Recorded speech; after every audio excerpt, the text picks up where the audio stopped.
Does it really matter to you that your unsaved loved ones are dying and we're getting closer and closer to the end? Does it really concern you?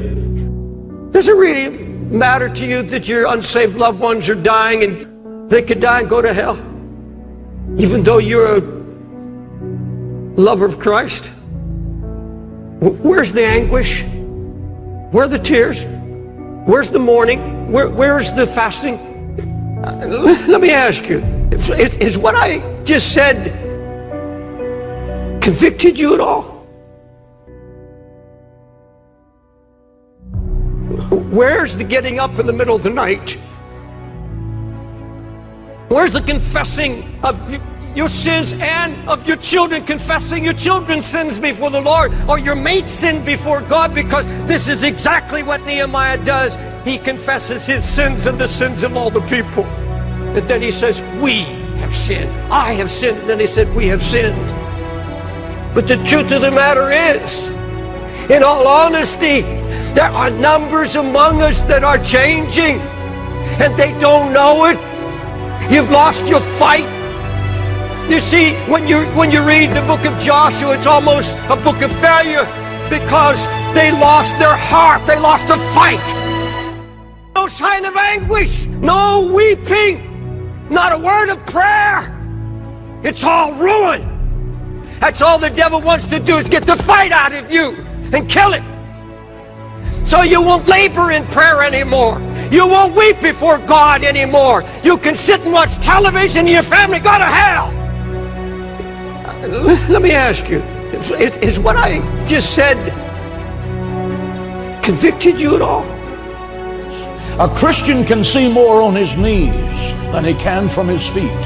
You can see more clearly on your knees than you can in the Tower of America's on your feet.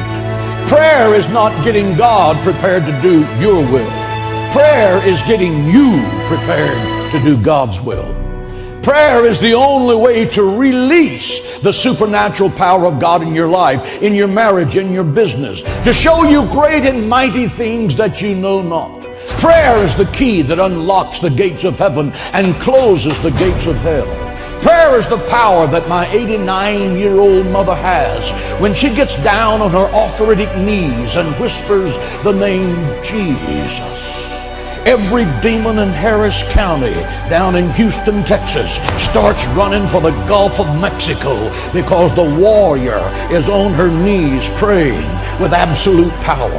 Prayer has the power to cure sickness and disease. Prayer can shatter the shackles of misery and habit that are tormenting your life, or the life of your son or daughter, or the life of your husband or wife. Prayer does not need proof. Prayer needs practice. Intellectuals are now jabbering that God and heaven are far removed and far away. God is as close as your next prayer.